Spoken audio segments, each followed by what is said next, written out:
마지막에 이 자리에 와서 첫 번째 발제가 끝날 때까지 계속 실무자로 밖에서 공문 서주하다가 두 번째 발제 시작되는 시점에 앞자리에 와서 앉았거든요. 발제를 해야 되니까. 그러니까 자리에 앉아 있으면서 막 그 졸립더라고요. 노곤함이 막 몰려오는 거니까 긴장감이 갑자기 확 풀어진 느낌을 받았어요. 그래서 오늘 발제를 어떻게 해야 되나 잠깐 고민하면서 그냥 되는 대로 하자. 성령님께 맡기고 하자 그런 생각을 잠깐 했습니다. 그 복음의 기쁨 제5장은 복음 선포자의 영성에 대한 건데요. 주로 그동안 그 앞에 그 장들이 교회의 신원이 무엇이냐, 교회는 도대체 뭐냐, 그리고 교회는 이 세상 안에서 무엇을 해야 하는가, 또 어떻게 살아야 되는가, 이런 것들에 대한 이야기들을 쭉 교황님께서 하고 계세요.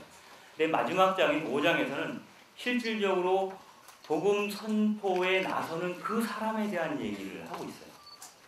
그래서 어떻게 보면 사실 그 사람이 일하지 않고서는 앞서 말한 모든 것이 다 그 박동훈 신부님 말대로 황되는 거거든요.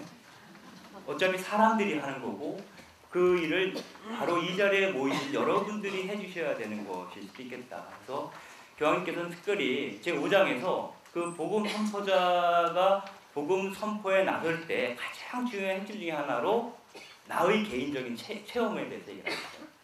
그 복음 선포자 개인이 나 스스로가 정말 그분의 사랑 어린 시선을 느끼고 있는가? 정말 그분을 연모하고 있는가? 그래서 그분처럼 정말 살고 싶어 하고 있는가?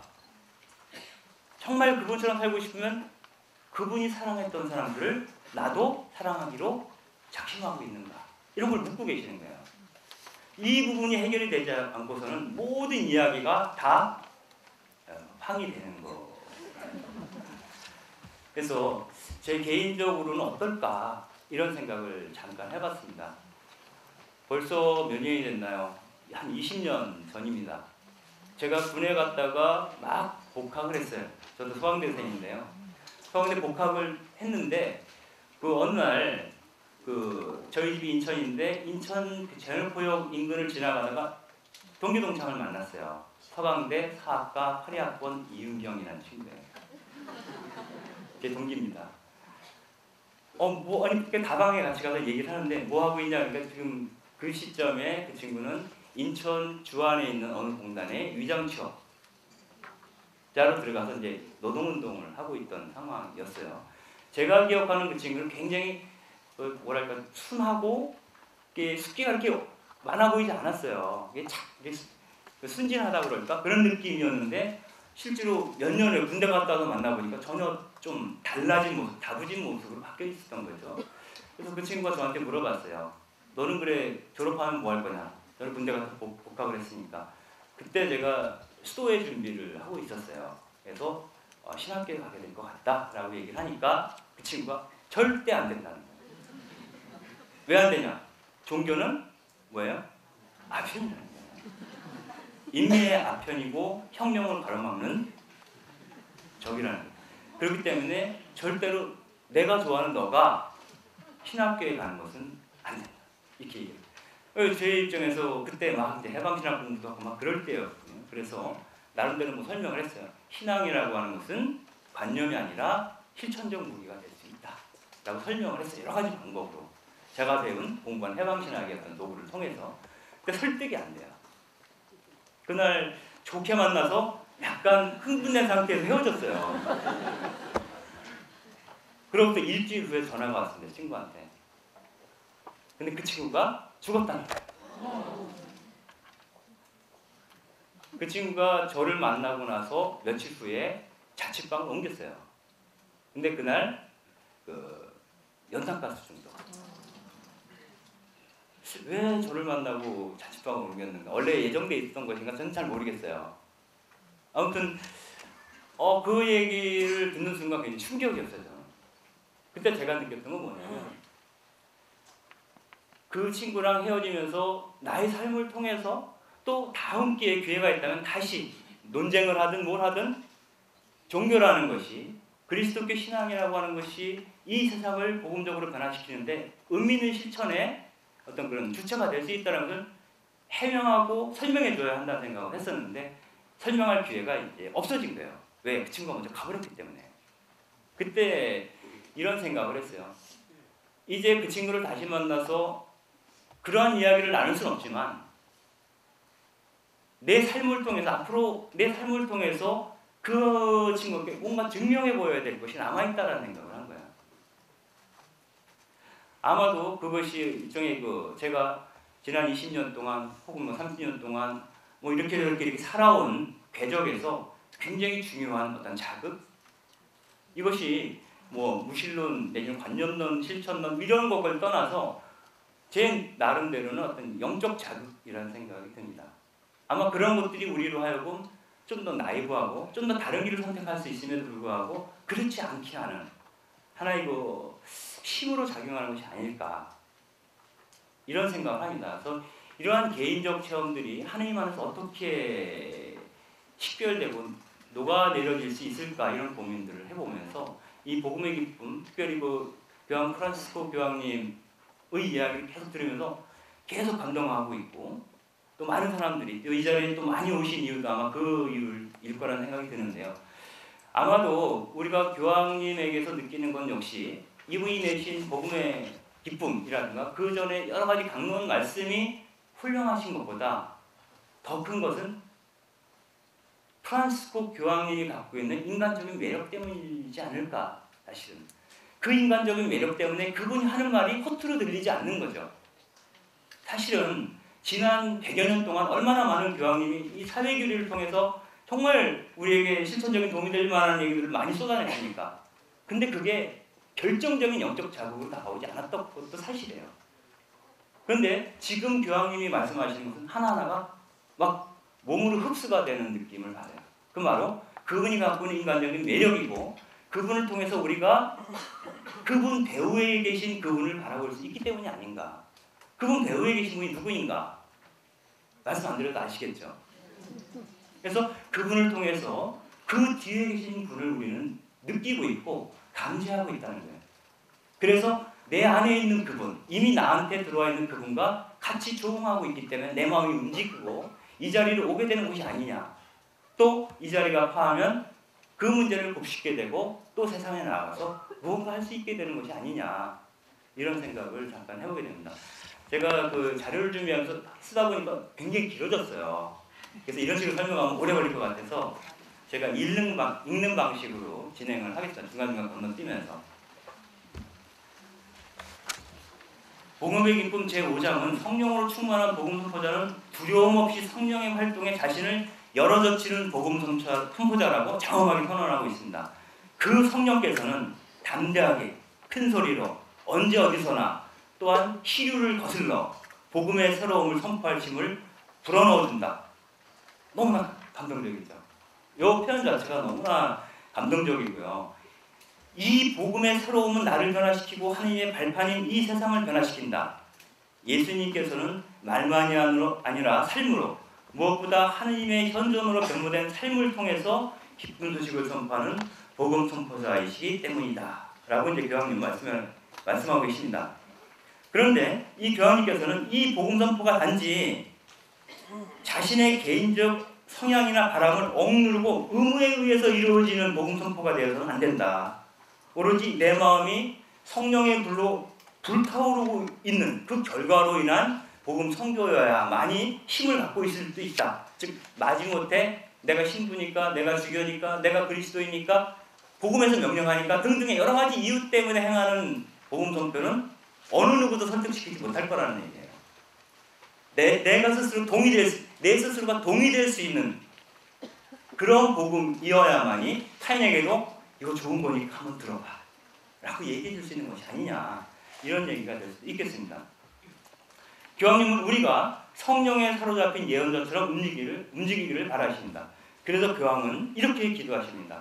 성령께서 오시어 교회가 자신에게서 벗어나 모든 민족들의 복음화를 위하여 담대히 나아가도록 교회를 새롭게 해주시고 일깨우시고 재촉하여 주시기를 기도합니다. 라고 이제 말씀하시죠. 즉 교회가 성령의 힘에 사로잡혀 세상을 위한 구원의 성사가 되기로 작심하고 교회 자신과 세상의 복음적 번역을 위해 교회의 울타리를 박차고 나가 교회 안에 신선한 세상의 바람을 불어넣고 세상과 소통하며 세상 안에서 하느님 나라를 맛보려고 변신을 시도한 가장 탁월한 역사적 사건은 제2차 바티칸 공회였다고 말합니다. 프란시스코 교황님이 자신의 사목적 청사진을 제시한 복음의 기쁨은 공회를 소집했던 요한 23세 교황님을 떠오르게 합니다. 그 요한 23세 교황님 여러분들 잘 알다시피 그 제2차 바티칸 공회를 소집하시면서 이번 공회는 교리적 논쟁을 다루는 공회가 아니라 사목적인 의미를 갖고 있는 공회라고 이제 말씀을 하셨고, 그동안 공회가 이 세상을 심판하는 심판관으로서 역할을 했다면 이제는 어버이 다음으로 이 세상을 끌어안는 그런 사목적 태도를 취해야 한다라는 게 이제 당시 요한 23세 교황님의 생각이셨다라고 생각이 들고요. 그리고 이분이 그 개막식 때 하신 말씀을 들어보면 공의의 선포 내지는 공의의 소집을 결정한 것은 갑작스러운 성령의 개입 때문이었다라고 얘기해요. 내 생각에 한번 열어야 되지 않을까? 라고 한 게 아니라 내 의지와 상관없이 나에게 불현듯 다가온 성령의 느닷없는 개입 때문에 그 이끄심 때문에 공의회를 소집하게 되었다라고 얘기를 합니다. 그래서 아까 박동호 신부님께서도 성령을 특별히 프란시스코 교황님이 복권시키셨다라고 할 정도로 성령에 대한 얘기를 많이 하신 이유가 기존의 교회가 활력을 잃었던 것이 제도화의 과정에서 많이 그런 것들이 있습니다. 그래서 제도화를 뛰어넘어서 성령의 힘으로 우리 자신을 다시 한번 우리 자신을 변혁시켜야 할 필요성 이런 것들을 교황님께서는 느끼고 계신 것이 아닌가 이런 생각이 듭니다.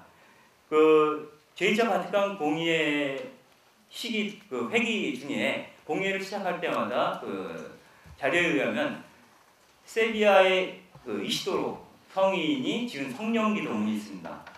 그 기도문을 항상 같이 주교님들께서 공의회 교부들께서 읽고 기도하시고 회의를 시작하셨다고 해요. 그 내용이 상당히 감동적입니다. 좀 길지만 읽어보겠습니다.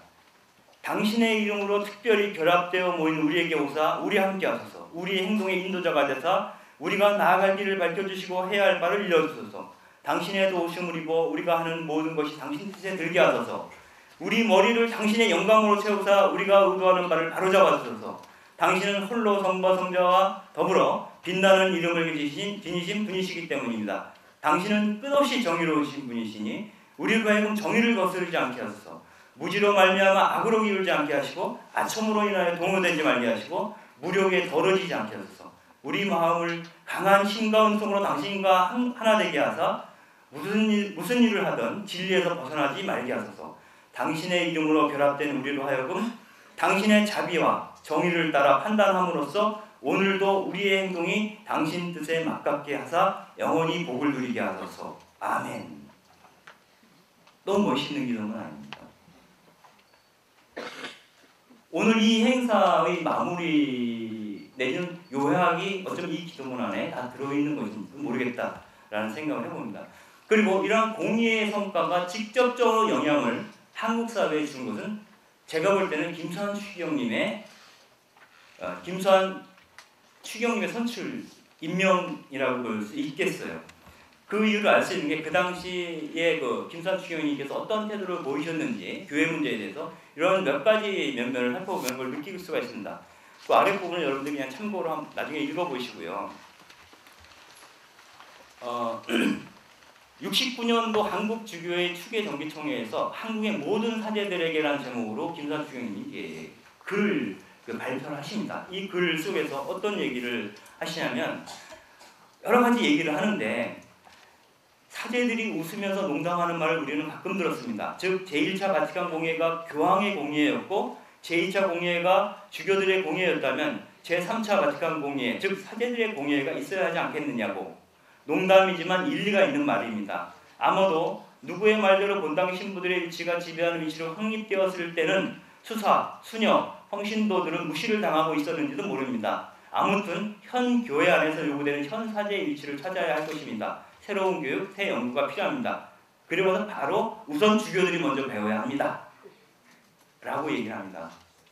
그리고 뻥충 뛰어넘어서 마지막 부분을 보면 아무튼 언제나 어디서나 사제는 그리스도를 대리할 만한 인물이 되어야만 한다는 것을 잊지 말기로 합시다. 우리는 첼레스티노 1세 교황께서 하신 말씀을 다시 한번 음미해 보기로 합시다. 우리는 다른 사람과 분별되어야 하느니 이는 옷차림으로서가 아니라 우리의 표양으로서 제복으로서가 아니라 우리의 처신으로서 우리 몸의 거치장으로서가 아니라 우리 마음의 순결로서이다. 우리는 다같이 이 한국 땅의 복음을 전해야 하겠습니다. 그리고 명실공히 우리의 고유한 문화전통에 한국교회다운 교회를 건설해야 하겠습니다. 이 69년도 발언인데 지금 2014년인데 아직도 이것은 몇 퍼센트 진행됐을까요? 거의 진행되지 않았다라고 저는 느낌으로 받아들여집니다. 아무튼 이런 분이 추기경이 되셨다는 것은 굉장히 큰 은총이었다는 생각이 들어요. 지금 새롭게 영수정 추기경님, 추기경님 되셨는데 이분께서도 이런 감사의 마음을 우리가 품을 수 있도록 그렇게 역할을 해주시면 얼마나 좋을까 이런 바람을 품고 있습니다.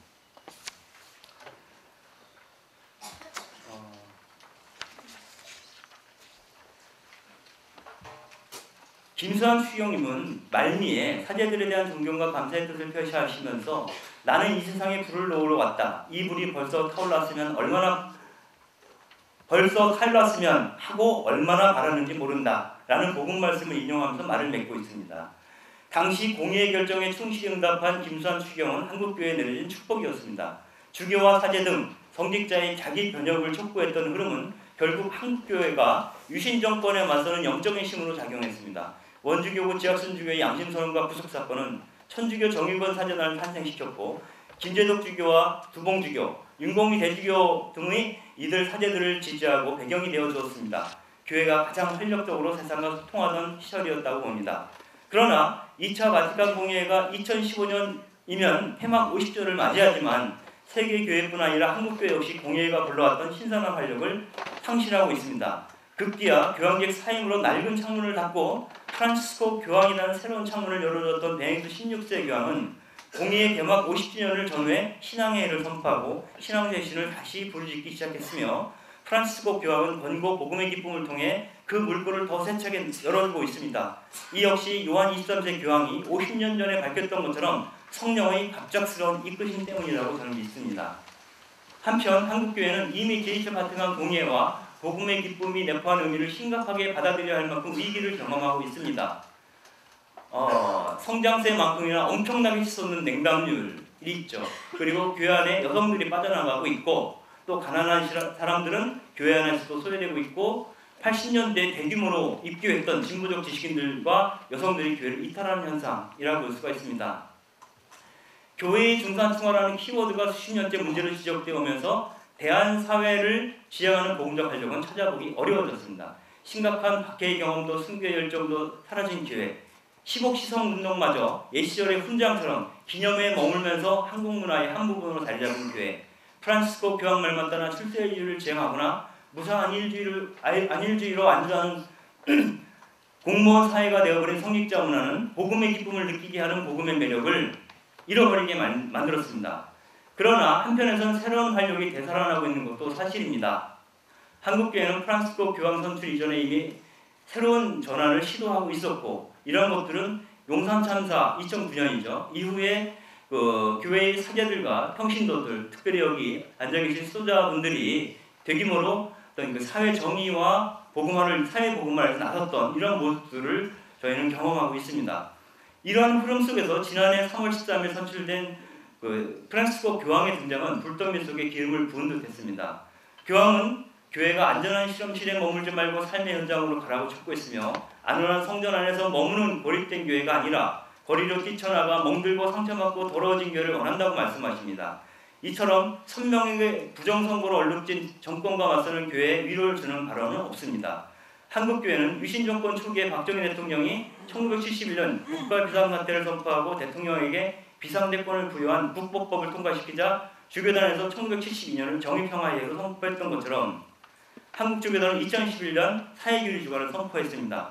결국 지금 한국교회는 지난 30년 동안 공의의 정신을 침식해왔던 성직자 권위주의와 교회 중심주의, 중산층 중심의 상황에 여전히 사로잡혀 있는 흐름과 다시금 가난한 이들에 대한 우선적 선택을 확인하고 세상을 위한 구원의 성사를 희망하는 흐름 사이에서 주춤거리면서도 조금씩 복음적 확신을 되찾고 있다고 생각합니다.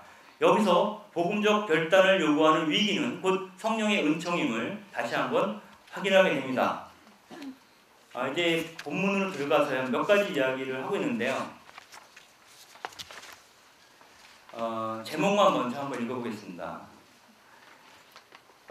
새로운 복음 선교 열정의 동인이 무엇인가를 교황님께서는 살펴보고 계신데요. 첫 번째로 기도하며 일하는 복음 선포자, 즉 복음 선포자가 어떤 모습이어야 되는가를 말씀드리고, 그 다음에 52페이지 보시면 그 복음 선포의 원천은 예수님에 대한 사랑 때문이어야 한다는 거고, 그 결과는 세상 속으로 들어가야 한다는 것, 그리고 그 세상 속에서 61페이지 활동하는 신앙을 드러내야 한다 라는 흐름으로 말씀을 하고 계십니다. 즉 기도하며 일하는 복음 선포자가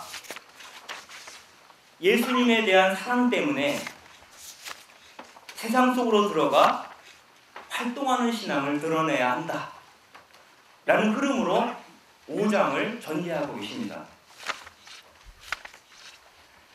여기서 먼저 기도하며 일하는 복음 선포자에 대한 말씀을 드린다면, 교황은 마음을 바꿀 수 있는 영성이 없는 사회적 또는 사회적 담론과 관행들은 복음화에 아무런 보탬이 되지 않는다면서, 교회는 기도하는 화가 없다면 아무것도 할 수 없다라고 덧붙이고 있습니다.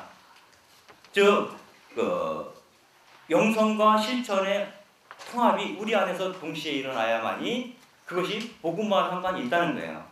영성이 개인화돼서도 안 되고, 또 영성이 사회적 실천이 또한 영성과 분리돼서도 안 된다. 영성과 사회적 실천이 우리 안에서 통합되어야만이 올바른 의미의 복음 선포자로서 역할을 할 수 있다라는 말씀을 하고 있습니다. 즉 기도와 사회적 사랑이 통합되어야 한다라고 권고하고 있는 것입니다. 나 자신과 세상 사이에 놓인 긴장을 늦추지 않으면서 고백하는 기도를 말씀하시는 교황님께서는 영성 작가인 헨리 나웬의 표현대로라면 유어 페인에서 더 페인으로 초월하는 기도를 요청하십니다. 내 개인의 고통에 부심하고 있는 동안은 타인들의 고통은 보이지 않습니다. 그래서 헨리 나웬은 나와 마찬가지로 고통을 겪고 있는 타인에게 시선을 돌리라고 권합니다. 타인은 나와 분리된 타자가 아니라 나의 확정이라는 것입니다. 여기서 문제를 해결하기 위해 취하는 태도가 곧 고통받는 이웃과 맺는 연대라고 생각합니다. 그리고 나를 사랑한다는 것은 너를 사랑한다는 의미가 되기 때문에 자기애가 사회적 사랑으로 확장된 것이며 거기에 구원이 있다는 것입니다. 예수님이 만약 자기 사랑에 머물렀다면 그분은 십자가에 매달릴 이유도 죽음을 자초할 이유도 없었다고 생각을 합니다. 좀 띄어서요. 나외는 기도 생활 안에서 발견되는 신비는 우리의 무의식까지도 침범할 수 없는 중심에서 하느님을 발견하는 것이라고 말하고 있는데요. 사회적 실천에 해당되는 예언은 그 하느님의 시선으로 세상을 보고 발언하고 행동하는 것이다 라고 얘기를 하고 있습니다. 여기서 신비가가 혁명가가 될 수밖에 없는 이유는 만사 만인에게서 하느님의 얼굴을 발견하기 때문이다 라고 헨리 나윈은 얘기하고 있는데, 그 하느님이 특별히 고통받고 있다고 느낄 때 우리는 망설임 없이 투신하게 된다라고 봅니다. 만약에 우리가 그러한 영성을 통해서 세상에 투신하지 않는 그런 그리스도인이라면, 우리는 토마스 머튼이 포스트모던 그리스도교 시대의 평화라는 책에서 이야기한 그대로 무늬만 그리스도인인 그런 사람이 될 가능성이 있다고 생각합니다. 머튼은 이렇게 얘기를 하고 있는데요. 현대 세계에서 그리스도교적 이상과 태도를 추구하는 사람들이 점점점 줄어들고 있는 게 사실이다. 오늘날 우리 사회에 존재하는 그리스도교적인 외양은 거의 섞인 강정과 같은 것이며, 과거에 그리스도교 사회라고 불리던 사회조차 오늘날에는 무늬만 그리스도교이고 사실은 완전히 유물론적인 이기도의 영향 아래 놓여 있다. 비그리스도인뿐만 아니라 그리스도인들까지 비폭력과 사랑에 관한 복음의 윤리를 감상적이라고 비하하고 한다라고 이야기를 하고 있습니다. 한국교회의 경우에는 여전히 대다수 주교와 사제, 수도자 평신도 등 교회 지체들에게 지금이라도 복음 선포자가 될 의향이 정말 있는 것인지 묻고 싶습니다.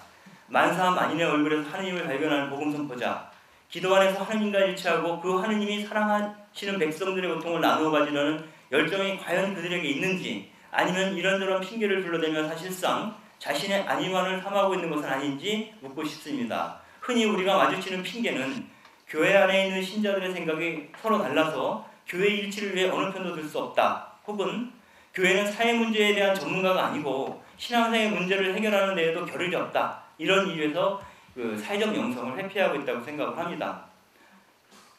결국 이런 교회는 비슷한 사람들끼리 유상중하는 사교계로 교회가 전락할 위험이 있다고 봅니다. 이것은 강물 주교님께서 가톨릭 교회는 왜 사회 문제에 관여하는가라는 글에서 예수 그리스도를 믿고 따른다는 것은 단순히 나 개인의 마음의 평화, 심리적 안정을 얻는 것만으로 너무 부족하다고 지적하시면서 그리스도인으로 사는 것은 예수님이 사랑하신 이 백성, 이 세상에 포함된 불의와 고통, 슬픔과 연민, 다툼과 평화를 다 함께 끌어안는 것이라고 저런 바 있는 것과 비슷하다고 생각을 합니다. 물론 그 프란시스코 교황님이 앞서가며 그 시대의 어려움에 맞서 싸운 성인들에게서 배우자고 촉구했지만 그분들은 성인이니까 하고 변명한다면 할 말이 없습니다. 그러나 그리스도교 신앙의 목적이 성인됨에 있다는 것을 부인한다면 그 신앙은 충실성이 의심받는 신앙이며 어쩌면 처음부터 신앙이 아닐지도 모릅니다. 우상숭배의 카톨릭적 변주라고 할 수도 있겠습니다. 그 다음에 그 예수님의 사랑 때문에 이 복음 선포자가 복음 선포에 나서게 된다라고 하는 것인데요. 교황님은 그 예수님 그분 사랑의 눈길을 알아보는 경험이 복음 선포의 첫 번째 힘이 된다라고 그 말씀을 해주고 계십니다. 그래서 이런 말씀을 덧붙이시는데요. 우리가 그분의 눈길과 마주치게 되면 사랑하는 이에 대해서 말하고 그를 보여주며 그를 알리고자 하는 욕구를 느끼지 못하는 사람이 어디 있습니까? 라고 묻고 있습니다. 우리가 이 사랑을 나누려는 강렬한 열망을 느끼지 못한다면 우리는 예수님께서 우리의 마음을 다시 한번 사로잡아 주시기를 꾸준히 기도해야 합니다. 우리가 날마다 예수님의 은총을 청하며 예수님께서 우리의 닫힌 마음을 열어주시고 생기없고 피상적인 우리의 삶을 흔들어 주시도록 간청해야 합니다. 라고 말씀을 하시는데요. 여기 그 수련들 많이 오셨는데 그 전에 그런 얘기들을 많이 들었어요. 가장 이쁜 수련님들이 누구죠? 수련님들? 청원자들? 너무 이쁘죠.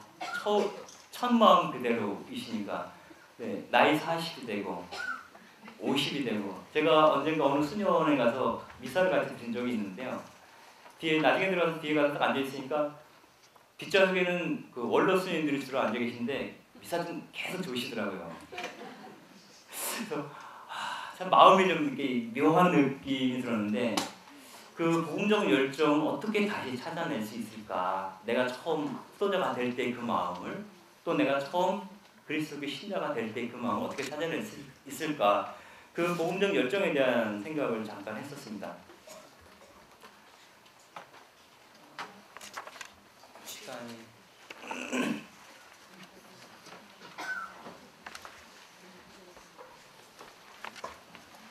쭉 뛰어넘어야 될 것 같은데요. 여기서 우리는 뭐냐면 아까도 말씀드렸지만은 첫 번째는 그분이 나를 사랑하고 있다는 그분의 사랑스러운 눈길을 내가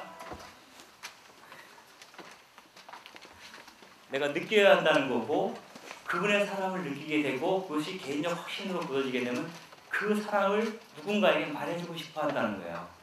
그것이 말해주고 싶어 할 때 말해주기 위해서 움직이게 되면 그게 바로 복음 선포의 활동이 된다고 하는 그런 것이죠. 그래서 중요한 것은 내가 그 사랑을 경험했는가 지금도 느끼고 있는가인 것 같아요. 그래서 그 에르네스토 까르데날이라는 분이 계시죠. 니카라과의 수사신부님이신데 그 영성 작가이기도 하죠. 이분이 쓴 책 중에서 침묵 위에 떠오르는 소리라는 책이 분도 출판사에 번역되어 있어요. 여기서는 그분이 그리스도인들은 사랑의 송신기다 뭐 이런 표현을 해요. 근데 사랑의 송신기는 그냥 되는 건 아닌 것 같아요. 먼저 그분과 사랑을 나눌 수 있어야 된다는 생각을 하게 되는데요. 이러한 마음들을 그 한국의 시인이었던 그 고정희 씨 혹시 아세요? 예, 그분이 쓴 시 중에 고백이라는 시가 있습니다. 56페이지 오시면 그 시가 있거든요. 그거 한번 읽어보겠습니다. 너에게로 가는 그리움의 전깃줄에 나는 감전되었다. 멋있죠?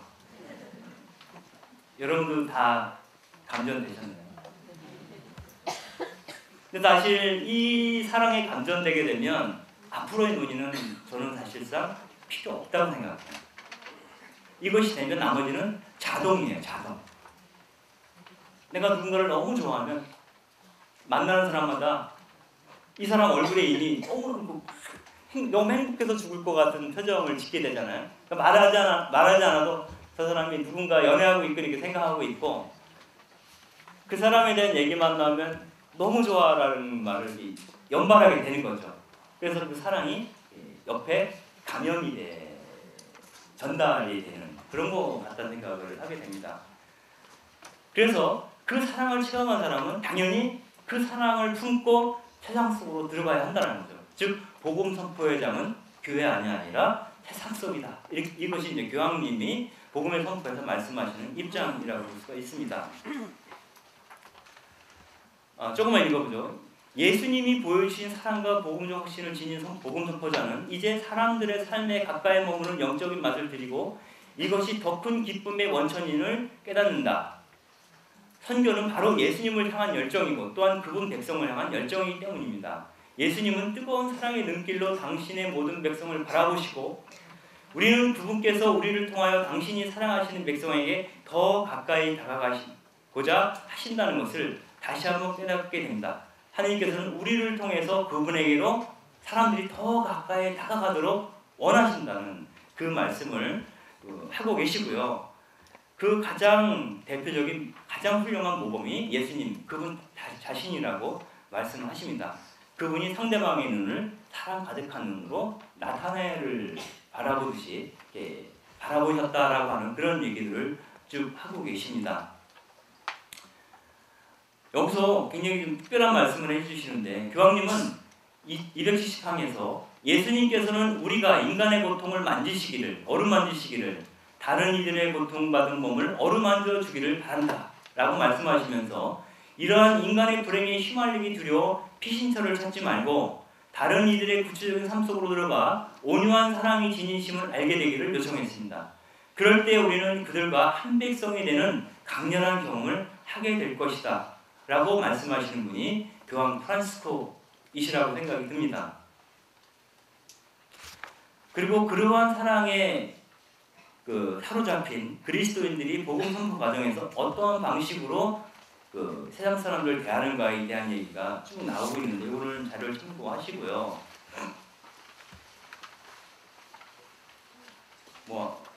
274만 하나만 더 읽어보겠습니다. 우리 그리스도인이 세상과 백성들 사이에 있어야 하는 이유는 우리가 곧 세상에 빛을 비추고 복을 빌어주고 활기를 불어넣고 일으켜 세우고 치유하고 해방시키는 사명으로 날인된 사람들이기 때문이다 라고 하는 얘기를 하고 계십니다.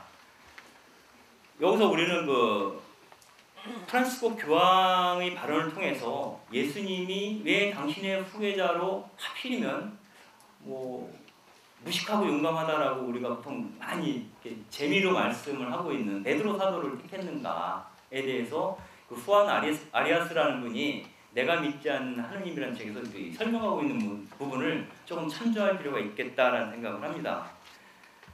그분은 어떻게 얘기를 하냐면 후안 아리아스는 베드로는 스승을 이해했다기보다는 먼저 사랑한 사람이다 이렇게 얘기를 합니다.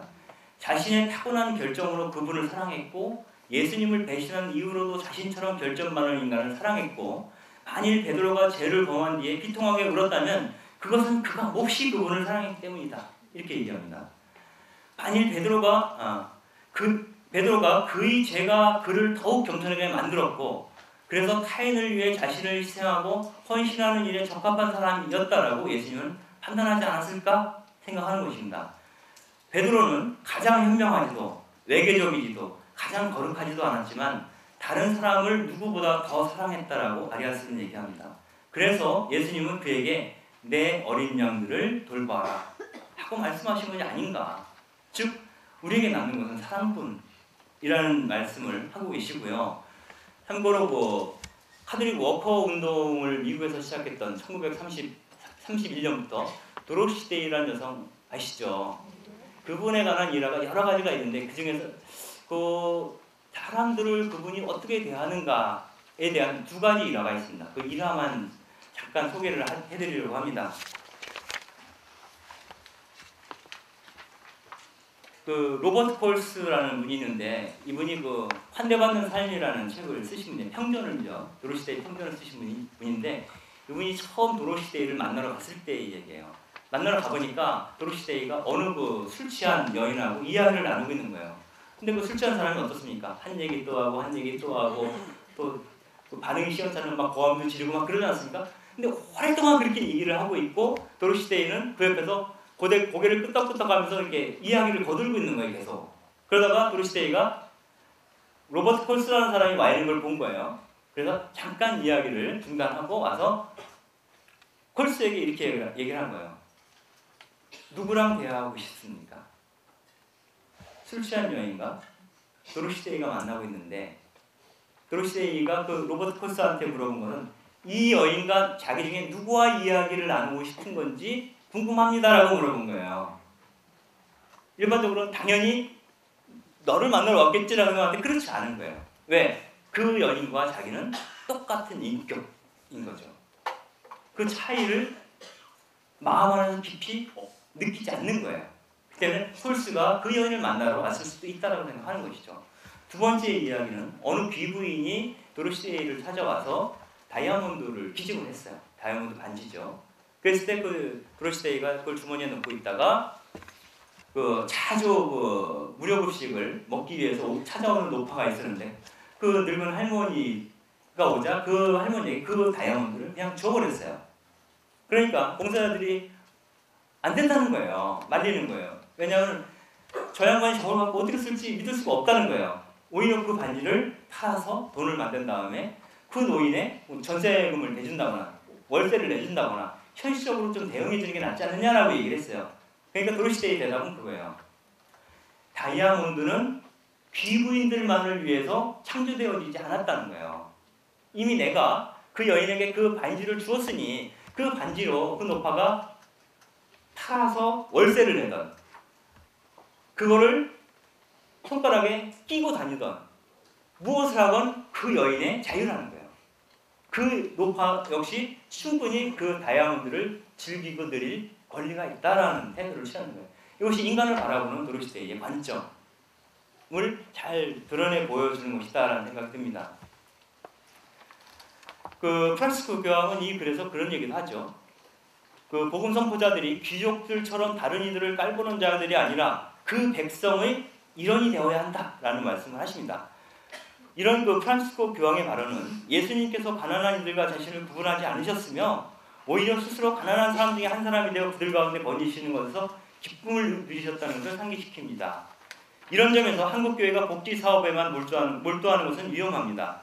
자선행위는 자본을 필요로 하며 자본의 힘을 나누어 가지며 자본을 소유한 자와 친구가 되려는 유혹을 받기 쉽습니다. 교회 전통 안에서 이어져 온 복음적 가난을 통하여 가난한 이들의 자매 형제가 되라는 생각은 쉽게 복지 사업 안에서 포기됩니다. 자선은 시혜를 베푸는 자와 혜택을 받는 자 사이에 보이지 않는 지배와 불종 관계가 형성되기 쉽습니다. 그래서 프란시스코 교황은 가난한 자들을 위한 교회가 되기 위해 먼저 가난한 교회가 되라고 주문하고 있습니다. 가난한 이들과 함께하는 교회는 가난한 이들에게 요구되는 당장의 필요에 응답할 뿐만 아니라 가난의 이유를 묻게 됩니다. 그리고 대다수의 사람들을 공격으로 내모는 사회구조를 비판하게 됩니다. 본래 그들의 몫이었던 것을 되돌려주는 것을 우리는 정의라고 부릅니다. 그러므로 하느님의 자비는 정의로부터 나옵니다. 곧 하느님의 자비는 정의로운 사랑이라고 볼 수 있습니다. 그리고 활동하는 신앙에 대한 설명을 좀 드리면 복음 선포자들에게 그리스도께서는 희망의 깊은 원천이며 우리에게 맡기신 사명을 수행하는 데 필요한 도움을 아낌없이 줄 것이지만 정작 어떤 사람들은 아무것도 변하지 않을 것이고 노력해봐야 소용이 없다는 생각으로 선교에 투신하지 않는다. 이 상황에서 교황은 예수 그리스도께서 죄와 죽음을 물리치셨고 전능하신 분이심을 기억할 필요가 있다고 격려하고 있습니다. 이것을 해봐야 소용없다라는 생각은 우리의 생각이고 실제로 그 일을 하시는 분이 성령이시라고 믿는다면 못할 일이 없을 거라고 하는, 즉 정말 너는 믿음을 갖고 있는가라고 묻는 거라는 생각이 듭니다.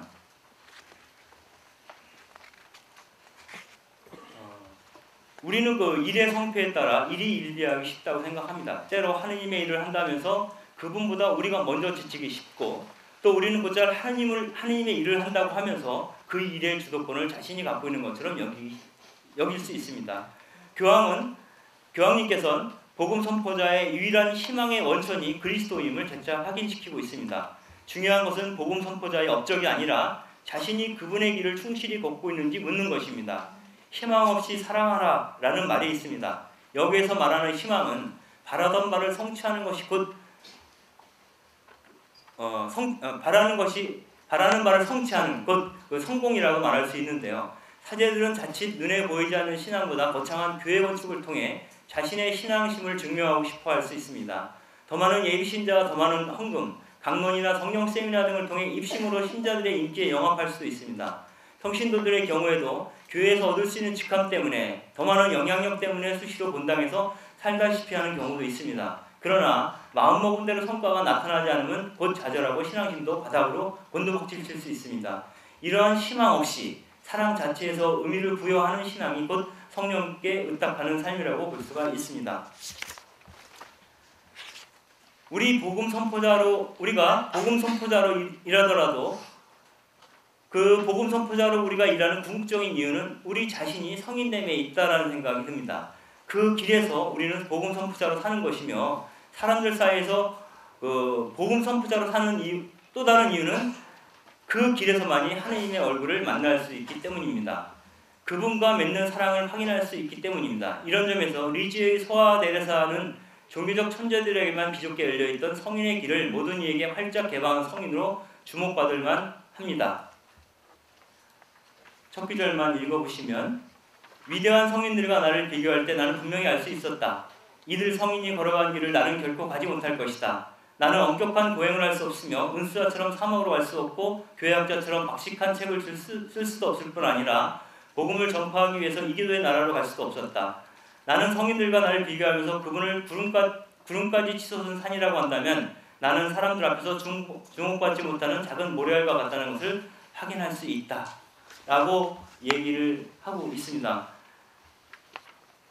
그래서 바로 그렇기 때문에 완전한 사랑에 도달하기 위해서는 작고 곧고 짧으면서도 간단한 그러한 새로운 길을 발견해야만 한다고 소아데레사는 이야기를 하고 있습니다. 소아데레사는 사랑은 사랑을 유혹한다라고 말을 했는데요. 사랑이 사랑을 불러들이는 그 길을 작은 길이라고 말했습니다. 여기에 필요한 것은 특별한 능력이나 지식이 아니라 평범한 일상 속에서 이루어지는 크고 강하고 성실한 사랑뿐이라고 말을 하고 있습니다. 주방의 냄비 옆에서 또는 외양간에서 환자를 간호하든 또는 환자가 대어 누워있든 작은 길 위에서는 사람이 땅바닥에서 바늘을 주워 올리든 황금 성전을 짓든 중요하지 않다라고 말합니다. 하느님께서는 우리의 거창한 행동을 보지 않고 그 안에 들어있는 사랑만을 보시기 때문입니다. 바로 이 소아데레사를 비오 11세 교황님이 남녀 모든 선교사들의 수호자로 선포하신 것은 참으로 놀랍다고 생각을 합니다. 실제로 소아데레사는 선교를 다닌 적이 없죠. 그럼에도 불구하고 작은 길을 통해서 선교사의 어떤 주보 성이 되었다는 것은 오직 사랑만으로 일을 하는 것이 선교사들이다라고 이제 말씀하신 것 때문이라고 생각이 듭니다. 그리고 이 복음 선교 과정에서 가장 중요한 것 중에 하나는 전구의 심, 기도의 심이라는 거죠. 이건 앞서도 이제 한번 기도에 대한 말씀을 하신 적이 있는데, 내 의지를 접고 그분의 의지에 따라 내가 살 것을 작심하는 것인데, 그것이 하나님에 대한 사랑 안에서 그분과 나누는 대화 안에서 이루어진다는 그런 뜻이라고 볼 수가 있겠습니다. 이 글에서는 은야쇼 성인의 내 자유와 내 기억과 내 이성과 내 의지의 모든 것을 당신께 드린다는 그런 기도문도 인용을 했는데요. 샤를루트 푸코의 그 기도문을 한번 잠깐 읽어보면서 진행을 하는 것이 맞겠습니다. 그 푸코 성인께서 이렇게 얘기를 합니다.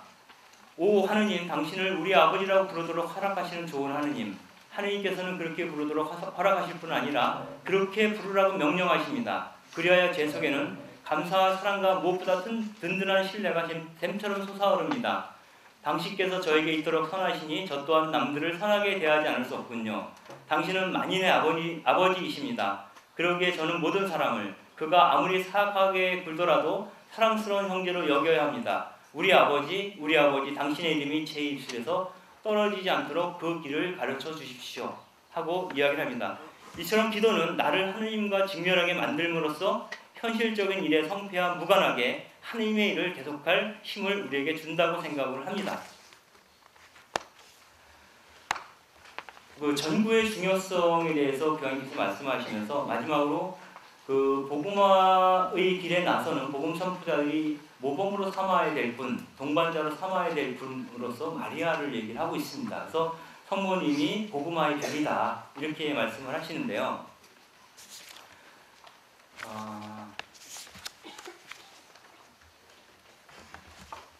시간을 줄여야 되므로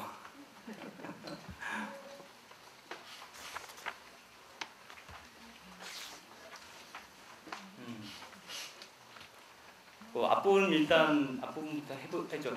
그 교황님께서는 마리아의 가장 큰 특성을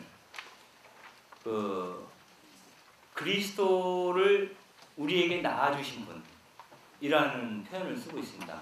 그리스도를 우리에게 이 세상에 낳아주신 분이죠. 마리아가 그리스도를 우리에게 낳아주었기 때문에 우리는 그리스도를 알게 되었다라고 하는 건데, 마찬가지로 모든 그리스도인의 사명은 뭐냐면 우리를 통해서 그리스도를 출산하는 거예요. 그래서 우리를 통해서 그리스도가 출산되지 않으면 이 세상은 그리스도를 만나볼 도리가 없다는 거예요.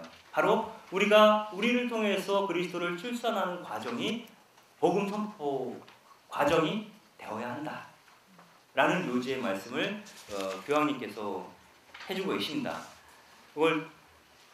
이 부분을 어떻게 표현하고 계시냐면, 마리아는 가난한 포대기와 지극한 사랑으로 보잘것없는 마구간을 예수님을 위한 보금자리를 만드셨다. 그분은 모든 생명의 포도주가 떨어지지 않을까 늘 살피셨다. 칼에 꿰찔린 마음으로 세상에 고통받는 이들을 이해하셨다. 교황은 늘 그 어머니께서 우리 옆에서 함께 걸어가시고 우리와 함께 싸우시고 끊임없이 하나님 사랑을 우리에게 전해주신다라고 말씀을 하고 계십니다. 그 가운데 특히 과달루페의 성모에 대한 말씀을 마지막 부분에서 교황님께서 말씀하시는데, 과달루페의 성모는 굉장히 특별해요. 저희가 보통 보고 있는 성모님, 루르드의 성모, 파티마의 성모 많잖아요. 성모 바레니. 근데 과달루페의 성모님은 만삭의 몸으로 발현하셨어요. 무슨 뜻인지 아시겠죠? 성모님이 만삭의 여인으로 나타났다. 인디오의 모습으로. 그 안에 들어있는 게 누굴까요? 예수님이시겠죠. 그런데 인디오인 마리아가 낳은 그 아기는 인디오일까요? 아닐까요? 인디오일 거. 이것은 중남미의 어떤 그 참혹한 상황을 반영하고 있는 거예요. 즉, 스페인과 포르투갈이 중남미를 식민지화시키는 과정에서 엄청나게 많은 인디오들이 죽죠. 학살을 당합니다.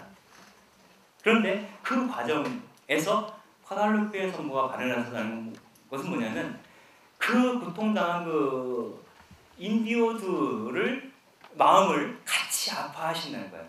그 참혹하게 죽음당한 인디오는 또 다른 의미의 당신의 아드님이신 십자가에 박힌 예수님이신 거예요. 그리고 이들이 그러한 예수님처럼 계속 인디오이지만 계속 자기의 생명력을 보존할 수 있는 방법은 계속 출산하는 방법밖에 없어요. 제가 지난 그 한 주간을 제 개인적으로는 지옥의 한 주간이다 이렇게 생각을 했어요. 왜냐하면 제가 고전 한 열흘 정도 이스라엘에 갔다 왔습니다. 그리고 갔다 오니까 지난 한 주 동안 너무너무 일이 산적한 거예요. 많아가지고 이 한 주일을 어떻게 보내지? 정신없이 정동거리에서 보내는데, 이스라엘에 가서 느꼈던 것 중에 가장 큰 것 중에 하나가 팔레스타인 사람들과 유대인들과의 관계였어요. 여러분들이 잘 알고 있는 나자렛, 베들레헴, 유대인 지역일까요? 아닐까요? 아랍인이나 팔레스타인 지역입니다. 베들레헴도 그렇고 나자렛 지역도 그래요. 그래서 예수님이 태어나셨다고 얘기되고 있는 베들레헴을 갔다가, 혹은 예수님이 성장하셨다는 나자렛을 갔다가 유대인 지역으로 들어가려면 어디를 지나야 돼요? 체크포인트라는 검문소를 지나가야 돼요. 검문소 옆에는 장벽이 있습니다. 한 3m 정도 되는.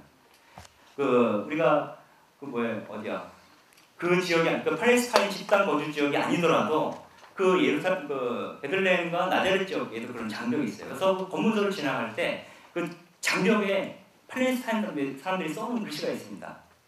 그건 뭐냐면 생존하는 것이 저항하는 것이다. 이런 표현입니다. 생존하는 것이 저항하는 것이다.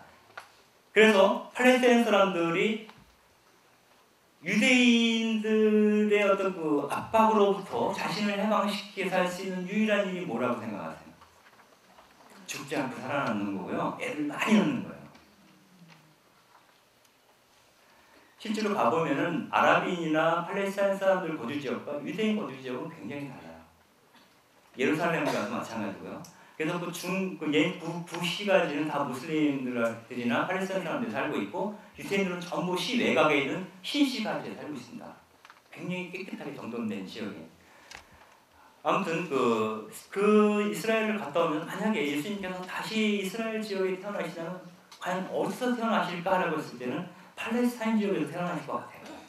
복음서를 보게 되면. 바로 과달루페 성모는 바로 이스라엘이라고 한다면 그 팔레스타인의 모습으로 발현하신 마리아라고 볼 수가 있어요. 그 배에서 잉태된 것은 팔레스타인 예수이고 또 인디오들의 예수이라는 거죠. 이러한 의미로 해방적 의미를 그 성모님께서는 갖고 계시다라는 말을 할 수가 있습니다. 그리고 마지막으로 마리아는 새로운 복음화의 별이라고 교황님께서 말씀하시는데요. 이를 교황님은 어떻게 표현하시냐면 마리아를 보면 온유한 사랑의 혁명이 지닌 힘을 느끼게 된다 이렇게 말씀하세요.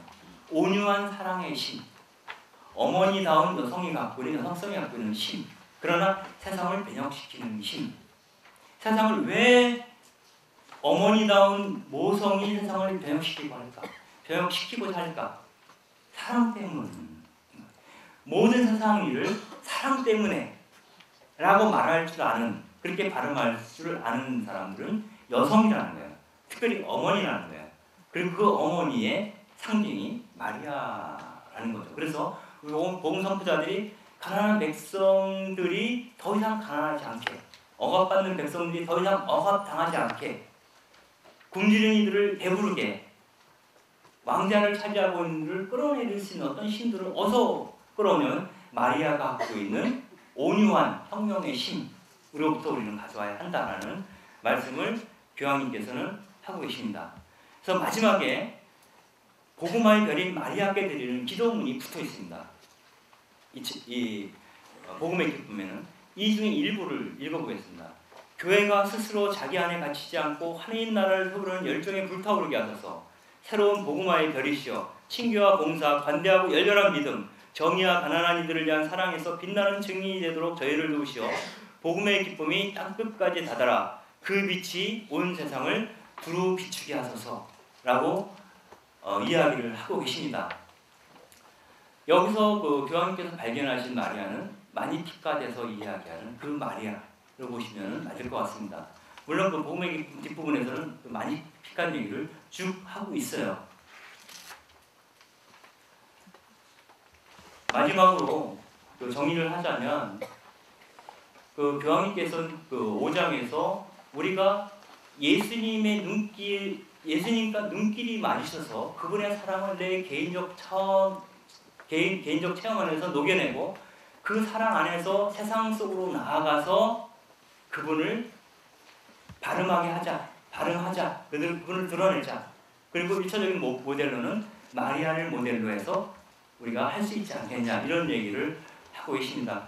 그래서 정리하자면 저는 그 제 5장에서 말하고자 하는 것은 교황님께서 말씀하셔서 사실상은 처음에도 말씀드렸듯이 단 한마디밖에 없다.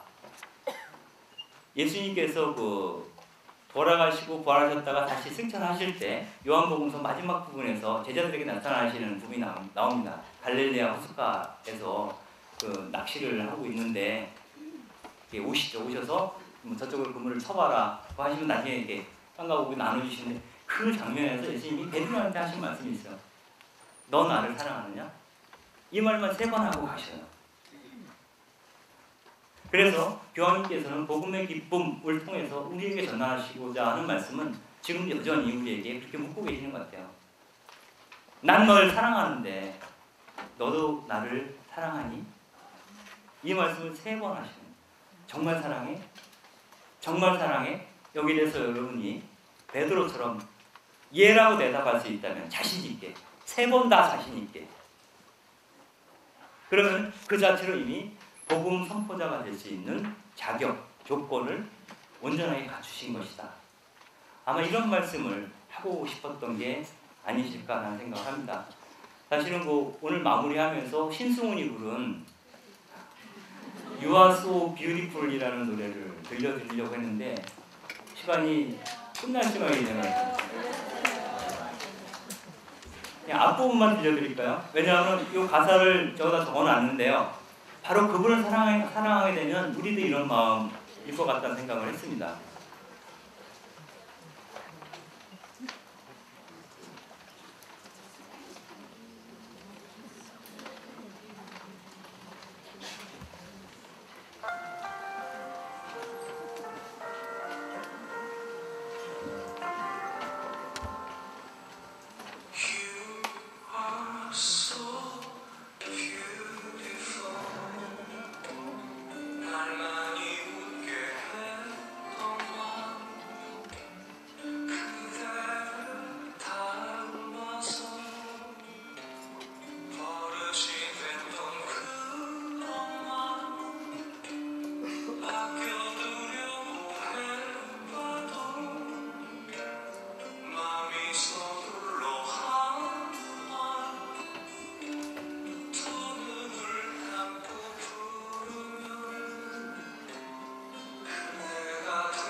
여기까지만 듣겠습니다.